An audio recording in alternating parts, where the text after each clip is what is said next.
നമസ്കാരം, ഞാൻ സിജു. എല്ലാവർക്കും നെറ്റോസിന്റെ പുതിയൊരു വീഡിയോയിലേക്ക് സ്വാഗതം. യുകെയിലെ ഏറ്റവും പുതിയ ചില അപ്ഡേറ്റ്സുകളാണ് ഇന്നത്തെ വീഡിയോയിലൂടെ നിങ്ങളുടെയും പങ്കുവയ്ക്കാൻ ആഗ്രഹിക്കുന്നത്.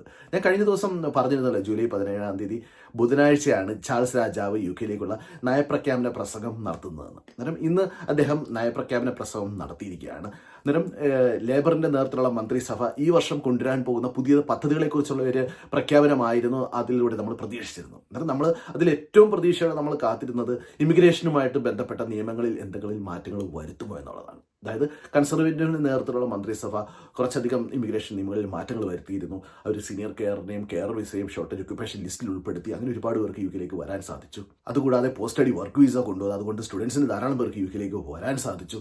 അത് കഴിഞ്ഞ് അവർ കുറച്ച് റെസ്ട്രിക്ഷൻസും കൊണ്ടുവന്നിരുന്നു. അതായത് സ്റ്റുഡൻസ് ആയിട്ട് പഠിക്കാൻ വരുന്നവർക്ക് അവരുടെ പഠനശേഷം മാത്രമേ വർക്ക് വിസയിലേക്ക് മാറാൻ സാധിക്കുകയുള്ളൂ എന്നുള്ളതും, അതുപോലെ തന്നെ കെയർമാർക്കും സീനിയർ കെയറായിട്ടും യുകെയിലേക്ക് വരുന്നവർക്ക് ഇനി തൊട്ട് ഡിപ്പെൻഡൻസിനെ കൊണ്ടുവരാൻ സാധിക്കുകയില്ല എന്നുള്ള നിയമവും കൊണ്ടുവന്നിരുന്നു. അതുപോലെ തന്നെ ഇവിടെ ഡിഗ്രിക്കും PGക്കും റിസർച്ച് പ്രോഗ്രാം ഒഴിച്ച് മറ്റ് കോഴ്സുകൾക്ക് പഠിക്കാൻ വരുന്നവർക്ക് അവരുടെ ഡിപ്പെൻഡൻസിനെ കൊണ്ടുവരാൻ സാധിക്കില്ല എന്നുള്ള നിയമവും കൊണ്ടുവരുന്നു. അന്നേരം ഇതിലൊക്കെ എന്തെങ്കിലും മാറ്റങ്ങൾ സ്റ്റാർമറിന്റെ നേതൃത്വത്തിലുള്ള മന്ത്രിസഭ വരുത്തുമോ എന്നുള്ള പ്രതീക്ഷയിലായിരുന്നു നമ്മൾ കാത്തിരുന്നത്.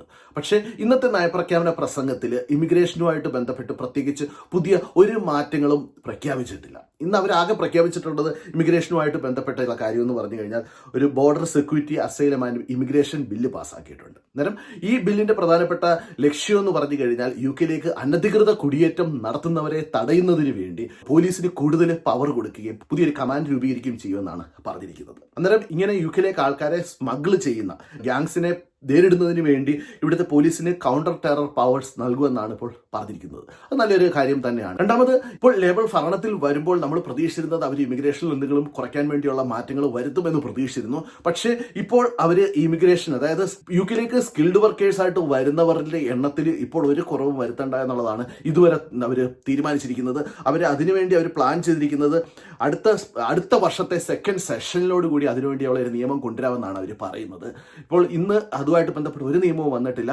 ഇപ്പോൾ ലേബർ നേരത്തെ പറഞ്ഞിരുന്നു, ഇവിടെയുള്ള എല്ലാ എംപ്ലോയേഴ്സും യുകെയിലുള്ള സ്റ്റാഫിനെ, യുകെയിലുള്ളവരെ ട്രെയിൻ ചെയ്ത് അവരുടെ പൊസിഷനിൽ എടുക്കണമെന്നും അവിടെ ലഭിക്കാത്തവരെ മാത്രമേ വിദേശത്ത് റിക്രൂട്ട്മെന്റ് ചെയ്യാവുള്ളൂ എന്ന് നേരത്തെ പറഞ്ഞിരുന്നു പല എംപിമാരും. പക്ഷേ ഇന്ന് അവർ പറഞ്ഞിരിക്കുന്നത് ആ നിയമങ്ങളെല്ലാം തന്നെ അടുത്ത വർഷം സെക്കൻഡ് പാർലമെന്ററി സെഷനോട് കൂടി മാത്രമേ അതെല്ലാം പ്രാബല്യത്തിൽ കൊണ്ടുവരികയുള്ളൂ എന്നാണ് പറഞ്ഞിരിക്കുന്നത്. പക്ഷേ ഇപ്പോഴേ ഇവിടുത്തെ എംപ്ലോയേഴ്സ് എല്ലാം യുകെയിലുള്ളവർക്ക് ട്രെയിനിങ് കൊടുത്തു തുടങ്ങണമെന്ന് തന്നെയാണ് അവർ പറഞ്ഞിരിക്കുന്നത്. പക്ഷേ ഇതുവരെ സ്കിൽഡ് വർക്കർ വിസയിലേക്ക് യുകെയിലേക്ക് വരുന്നവരിൽ നിയമങ്ങളിൽ ഒരു മാറ്റവും വരുത്തിയിട്ടില്ല. അതുകൊണ്ട് തന്നെ യുകെയിലേക്ക് നിങ്ങൾക്ക് ഇനിയും ശ്രമിക്കാവുന്നതാണ്. ഇപ്പോഴും യുകെയിൽ പല കെയർ ഹോമുകളിലും ഫ്രീ വിസ ലഭിക്കുന്നുണ്ട്. നിങ്ങൾ എല്ലാവരും അതിനുവേണ്ടിയുള്ള ശ്രമങ്ങളൊക്കെ നടത്തുക. അന്നേരം നിങ്ങൾക്ക് ഫ്രീ ആയിട്ട് യുകെയിലേക്ക് വരാനൊത്താൽ അത് നല്ലൊരു കാര്യം തന്നെയാണ്.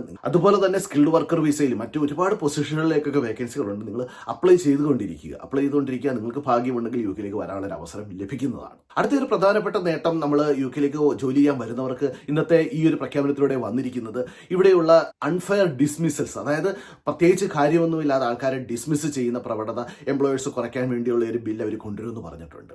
അതുപോലെ തന്നെ 0 അവർ കോൺട്രാക്റ്റുകൾ നിർത്തും എന്നുള്ളതും പറഞ്ഞിട്ടുണ്ട്. അന്നേരം ഇപ്പോൾ യുകെയിൽ നമുക്കറിയാം, പൈസ കൊടുത്ത് 10-20 ലക്ഷം രൂപ കൊടുത്ത് യുകെയിൽ എത്തിയവരെ ഒരു കാരണവുമില്ലാതെ പിരിച്ചുവിടുന്ന ഒരുപാട് നഴ്സിംഗ് ഹോമുകളുണ്ട്. കാരണം അവർക്ക് വീണ്ടും പൈസ മേടിച്ച് അടുത്ത ആളെ കൊണ്ടുവരാൻ വേണ്ടിയാണ് അങ്ങനെ ചെയ്യുന്നത്. അന്നേരം ഗവൺമെന്റ് ഈ ഒരു ബില്ല് അത് ഒരുപാട് സഹായം ചെയ്യുമെന്ന് തന്നെയാണ് പ്രതീക്ഷിക്കുന്നത്. കാരണം അൺഫെയർ ഡിസ്മിസലിനെ തടയാൻ വേണ്ടി സഹായിക്കും. അതുപോലെ തന്നെ യുകെ ഗവൺമെന്റ് ഇവിടുത്തെ ട്രേഡ് യൂണിയൻസിന് കൂടുതൽ അവകാശങ്ങൾ കൊടുക്കുന്ന രീതിയിലുള്ള നിയമങ്ങളൊക്കെ കൊണ്ടുവരാൻ ശ്രമിക്കുന്നുണ്ട്. കാരണം നമുക്കറിയാമല്ലോ, ഇപ്പോൾ ഇവിടെയുള്ള പല എംപ്ലോയേഴ്സും സ്റ്റാഫുമായിട്ടുള്ള പ്രശ്നങ്ങളിൽ ഇവിടുത്തെ ട്രേഡ് യൂണിയനുകളാണ് അതിൽ ഇടപെട്ട് അതിന്റെ വേണ്ട കാര്യങ്ങളൊക്കെ ചെയ്തു കൊടുക്കുന്നത്. അന്നേരം നമ്മുടെ നാട്ടിൽ നിന്ന് യുകെയിലേക്ക് വന്നിട്ടുള്ള എല്ലാവരും തന്നെ, നിങ്ങളിപ്പോൾ ഏതൊരു ജോലിക്ക് വന്നവരായാലും നിങ്ങൾ ഇവിടുത്തെ ഒരു ട്രേഡ് യൂണിയനിൽ ജോയിൻ ചെയ്യുക. ഇവിടുത്തെ ഈ ട്രേഡ് യൂണിയനുകൾ നമ്മുടെ നാട്ടിലെ ട്രേഡ് യൂണിയനുകൾ പോലെ അല്ല. നമ്മളെ അവർ ഹെൽപ്പ് ചെയ്യും ആവശ്യമുള്ള സമയത്ത്. അനാവശ്യ സമരങ്ങൾക്കൊന്നും അവർ മുമ്പോട്ട് വരികയില്ല. അന്നേരം അതിനുവേണ്ടിയുള്ള കാര്യങ്ങൾ നിങ്ങൾ ചെയ്യാം. അന്നേരം അതിലൊക്കെ ജോയിൻ ചെയ്യാൻ ശ്രമിക്കുക. കാരണം നമുക്ക് എംപ്ലോയറുമായിട്ട് എന്തെങ്കിലും പ്രശ്നങ്ങൾ വന്നു കഴിഞ്ഞാൽ നമുക്കിപ്പോൾ ഒരു പുറത്തുള്ള ഒരു സോളിസിറ്ററിനെ വിളിക്കണമെങ്കിൽ മിനിമം 500 തൊട്ട് 1500 പൗണ്ട് വരെ അവർ നമ്മളോട് ചോദിക്കും. പക്ഷേ നമ്മൾ ഈ യൂണിയനിൽ ഉണ്ടെങ്കിൽ നമുക്ക് എന്തെങ്കിലും അത്യാവശ്യം വരുമ്പോൾ, നമുക്കെതിരെ എന്തെങ്കിലും ഡിസിപ്ലിനറി ആക്ഷനൊക്കെ എടുക്കുമ്പോൾ, ഏതെങ്കിലും മീറ്റിങ്ങിനൊക്കെ വിളിക്കുമ്പോൾ നമുക്ക് ഈ ട്രേഡ് യൂണിയൻ നമുക്ക് വേണ്ടി ആൾക്കാരെ അവിടെ അയക്കും. ഫ്രീ ആയിട്ട് തന്നെയാണ് വരുന്നത്. അന്നേരം അതുകൊണ്ട് നിങ്ങൾ എല്ലാവരും തന്നെ ട്രേഡ് യൂണിയനിൽ ജോയിൻ ചെയ്യാനുള്ള ഒരു ശ്രമം നടത്തുക. പിന്നെ മറ്റൊരു സന്തോഷ വാർത്ത യു കെയെ സംബന്ധിച്ചോളം യു കെയിലെ ഇൻഫ്ലേഷൻ വീണ്ടും 2% എത്തിയിരിക്കുകയാണ്. ഇവിടുത്തെ ബാങ്ക് ഓഫ് ഇംഗ്ലണ്ട് പ്രതീക്ഷിക്കുന്നത് ഇവിടുത്തെ ഇൻഫ്ലേഷൻ 2 എത്തണമെന്നാണ്. അന്നേരം കഴിഞ്ഞ 2 മാസങ്ങളിലും ഇൻഫ്ലേഷൻ 2 എത്തിയിരിക്കുകയാണ്. ഇത് 11% കിടന്ന ഇൻഫ്ലേഷനാണ് 2 എത്തിയിരിക്കുന്നത്. ഇങ്ങനെ ഇൻഫ്ലേഷൻ കുറയുന്നത് കൊണ്ട് തന്നെ ഇപ്പോൾ യു കെയുടെ എക്കണോമി നോക്കുകയാണെങ്കിൽ യൂറോപ്യൻ യൂണിയനിൽ ഏറ്റവും നല്ലപോലെ ഗ്രോത്ത് കാണിക്കുന്ന ഒരു എക്കണോമിയാണ് യു കെ എക്കണോമി. അതിൻ്റെയൊക്കെ പ്രതിഫലനം ഇപ്പോൾ കണ്ടു തുടങ്ങി. നമ്മളിപ്പോൾ നാട്ടിലേക്ക് പൈസ അയക്കുമ്പോൾ ഇന്ന് നമുക്ക് കിട്ടുന്നത് 108 രൂപ 90 പെൻസാണ് നമ്മളിപ്പോൾ നാട്ടിലേക്ക് പൈസ അയക്കുമ്പോൾ കിട്ടുന്നത്. അതായത് ബ്രിട്ടന്റെ സമ്പത്ത് വ്യവസ്ഥ കരുത്താർജിച്ചു വരുന്നു എന്നാണ് നമ്മൾ കാണേണ്ടത്. അത് നമ്മളെ സംബന്ധിച്ചിടത്തോളം വളരെ ഒരു നല്ല വാർത്തയാണ്. കാരണം നമ്മളൊക്കെ ഇവിടെ ജോലി ചെയ്താണ് നമ്മൾ നമ്മുടെ അന്നത്തിനുള്ള വക കണ്ടെത്തുന്നത്. അതിൽ നിന്നാണ് നമ്മൾ നമ്മുടെ നാട്ടിലേക്ക് നമ്മുടെ പേരൻസിനെയും അല്ലെങ്കിൽ മറ്റുള്ള ആവശ്യങ്ങൾക്ക് വേണ്ടി നമ്മൾ പൈസ അയക്കുന്നത്. അന്നേരം നമ്മൾക്ക് നാട്ടിലേക്ക് നമുക്ക് കൂടുതൽ പൈസ അയക്കാൻ സാധിക്കുന്നതാണ്. അന്നേരം അത് യു കെയിൽ ജോലി ചെയ്യുന്നവരെ സംബന്ധിച്ചിടത്തോളം നല്ലൊരു വാർത്ത തന്നെയാണ്. പക്ഷേ ഇന്ത്യയെ സംബന്ധിച്ചിടത്തോളം അത്ര നല്ലൊരു വാർത്തയല്ല. കാരണം ഇന്ത്യയിൽ നിന്ന് യു കെയിലേക്ക് ആർക്കെങ്കിലും പൈസ അയക്കണമെങ്കിൽ അവർ ഇപ്പോൾ കൂടുതൽ പൈസ അതിനുവേണ്ടി ചിലവാക്കേണ്ടി വരും. അതുപോലെ തന്നെ വിസ ഫീസൊക്കെ ചെയ്യുന്നവർ നേരത്തെ നമ്മുടെ 3 വർഷത്തേക്കുള്ള ഹെൽത്ത് ആൻഡ് കെയർ വിസയ്ക്ക് 10,500 രൂപയ്ക്ക് താഴെ മാത്രമേ ഉള്ളായിരുന്നു. പക്ഷേ ഇന്നത് 3 വർഷത്തേക്കുള്ള ഹെൽത്ത് ആൻഡ് കെയർ വിസ 32,019 രൂപയിലേക്ക് കൂടിയിട്ടുണ്ട്. അതായത് പൗണ്ടിന്റെ വില കൂടുന്നതനുസരിച്ച് അങ്ങനെയുള്ള ചെലവുകൾ കൂടും. അതായത് നാരിക്ക് ചെയ്യുന്നതിന്റെ ചെലവ് കൂടും, വിസ ചെയ്യുന്നതിന്റെ ചെലവ് കൂടും. അതുപോലെ തന്നെ IHS സർചാർജ് അടയ്ക്കുമ്പോൾ അതിന്റെ ചെലവ് കൂടും. അതുപോലെ തന്നെ നമ്മൾ യൂണിവേഴ്സിറ്റി ഫീസ് അടയ്ക്കുമ്പോൾ അതിന്റെ ചെലവ് കൂടും. അന്നേരം ഇങ്ങനെ ഇൻഫ്ലേഷൻ ഇപ്പോൾ കുറഞ്ഞു വരുന്നത് കൊണ്ട് തന്നെ ബാങ്ക് ഓഫ് ഇംഗ്ലണ്ട് ഇവിടുത്തെ പലിശയുടെ ബേസ് റേറ്റ് കുറയ്ക്കും എന്നുള്ളൊരു പ്രതീക്ഷ എല്ലാവർക്കും ഉണ്ട്.